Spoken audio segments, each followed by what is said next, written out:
नमस्कार मित्रांनो, मी अजय एका नवीन व्हिडिओमध्ये तुमचं पुन्हा एकदा स्वागत करतो। ह्या व्हिडिओमध्ये आपण बघणार आहे की एकदा अमेरिकेवर अणुबॉम्ब टाकला होता, जो की जपानवर टाकलेल्या अणुबॉम्बपेक्षा 3 ते 4 पट मोठा होता।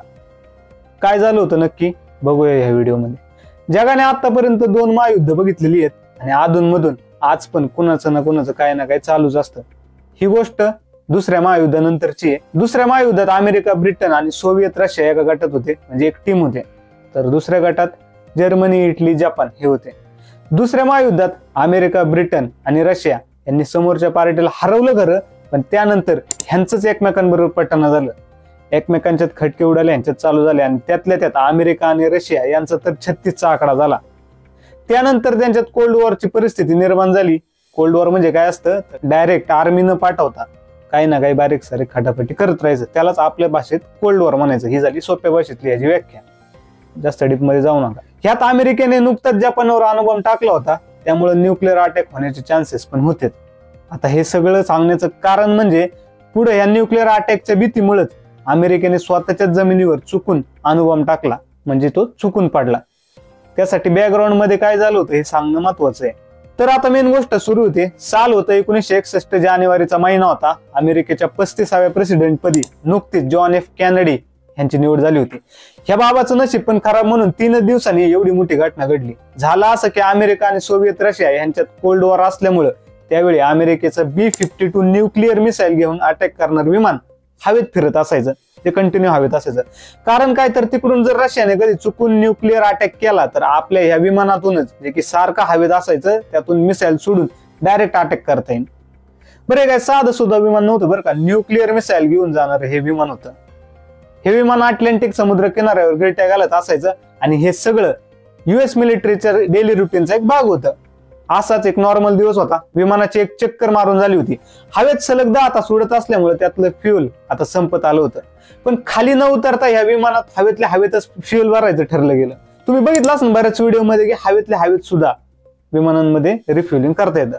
दुसऱ्या विमानातून ठरलेल्या प्लॅन प्रमाणे रिफ्युलिंग चालू झालं, तेव्हा वरच्या पायलटला दिसलं की B-52च्या पंखांमध्ये काहीतरी प्रॉब्लेम आहे आणि तिथून फ्युल गळत असल्याचं त्याला दिसलं। विमानांचं फ्युल हे त्यांच्या साईडमध्ये जे विंग्स असतात त्याच्यामध्ये असतं। तसं B-52च्या पायलटला ही गोष्ट सांगण्यात आली। पायलटने कंट्रोल रूमला ही माहिती पोहोचवली आणि पुढे काय करायचं ते विचारलं। तेव्हा त्यांनी पायलटला सांगितलं की विमान सध्या तरी समुद्रावरच हवेत असू द्या, तोपर्यंत इकडे आम्ही काहीतरी उपाय करतो।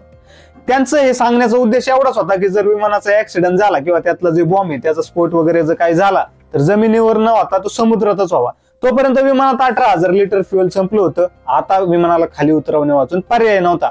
विमान 10,000 फुटांवर असताना पायलटचा त्या बोईंग B-52 विमानावरचा ताबा सुटला। विमानावरून खाली येत असताना 3 जणांचा याच्यात मृत्यू झाला।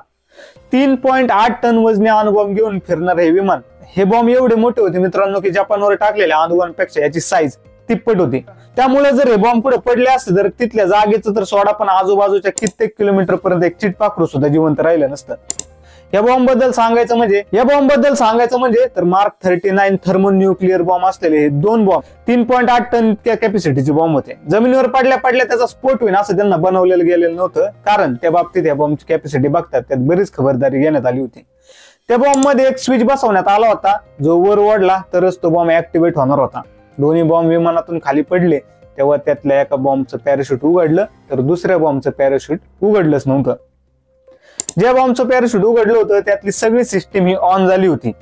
तो बॉम्ब फुटायच्या तयारीतच होता, पण हवेतून खाली येत असताना बॉम्बचा स्विच ऑन झाला होता, पण त्यावर असलेली सुई सेफवर असल्यानं त्या बॉम्बचं पॅराशूट उघडल्या तो बॉम्ब अलगद खाली येऊन पडला। पण दुसरा बॉम्ब खाली येऊन जमिनीत डायरेक्ट 72 फूट खोल जाऊन काढला गेला। त्याची कोणतीच सिस्टीम ऍक्टिव्हेट झाली नव्हती। बरे, बॉम्ब न फुटण्यामागे कारण काय होती, तर या बॉम्बला काही सेल्फ चेकलिस्ट असायची, म्हणजे काय तर या बॉम्बची सिस्टीम अशी बनवली गेली होती की बॉम्ब पडताना बॉम्बचा स्पीड बरोबर आहे का, तो नक्की विमानातूनच खाली पडतोय का, बरोबर ठिकाणी पडतोय का, आणि शेवटी नॉबवर 2 ऑप्शन असायचे, एक सेफ आणि एक आर्म। जर का ती सुई आर्मवर असेल तरच तो बॉम्ब फुटायचा। त्यामुळे दुसऱ्या नाही पण पहिल्या बॉम्बच्या एका स्विचने त्याची ऍक्टिव्हेट झालेली सिस्टीम बंद केली आणि अमेरिकेवर न्यूक्लिअर बॉम्ब फुटता राहिला। हे दोन्ही बॉम्ब खाली एका जंगलात पडले। अमेरिकेच्या गोल्डन वर्क शहराजवळ हे बॉम्ब पडले होते।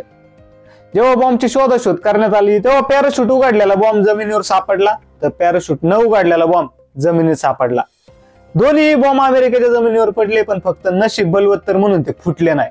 जर काही 2 बॉम्ब फुटले असते तर तिथून आसपास 35 ते 36 किलोमीटरचा जो एरिया होता त्यातलं काहीच जिवंत राहिलं नसतं. सगळ्याची राखरांगोळी झाली असती आणि त्यातल्या युरेनियमचा कंटेनर सुद्धा कुठेतरी हरवला होता, जो परत कधीच सापडला गेला नाही. युरेनियम काय असतं तर त्याची पॉवर सांगायची म्हणजे तर त्याचा एक बारीक कण म्हणतोय बरं का मी, तो जर आपल्या नाकाद्वारे आत गेला तर आपल्याला कॅन्सर सारखा गंभीर आजार आपल्याला होऊ शकतो. त्यामुळे अमेरिकेच्या तिथल्या ज्या भागात तो ऍक्टिव्ह युरेनियमचा कंटेनर असल्याचा अंदाज लावला जातो त्या भागात तिथे शेतकऱ्यांना आज सुद्धा 5 फुटांपेक्षा जास्त खाली खोदण्याची परवानगी दिली जात नाही.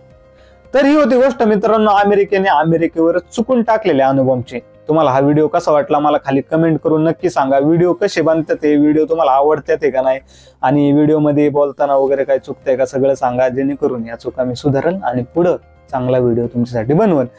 तर आता डायरेक्ट पुढच्या व्हिडिओमध्ये, तोपर्यंत तुमची तुमच्या जवळच्यांची प्लीज काळजी घ्या. आपल्या चॅनलला सबस्क्राईब करा, कारण तुमच्या एका सबस्क्राईबमुळे आपला हा चॅनल ग्रो व्हायला खूप मदत होणार आहे. सो प्लीज चॅनलला सबस्क्राईब करा. आता थँक्यू सो मच, तुम्ही हा व्हिडिओ इथपर्यंत बघितला. थँक्यू.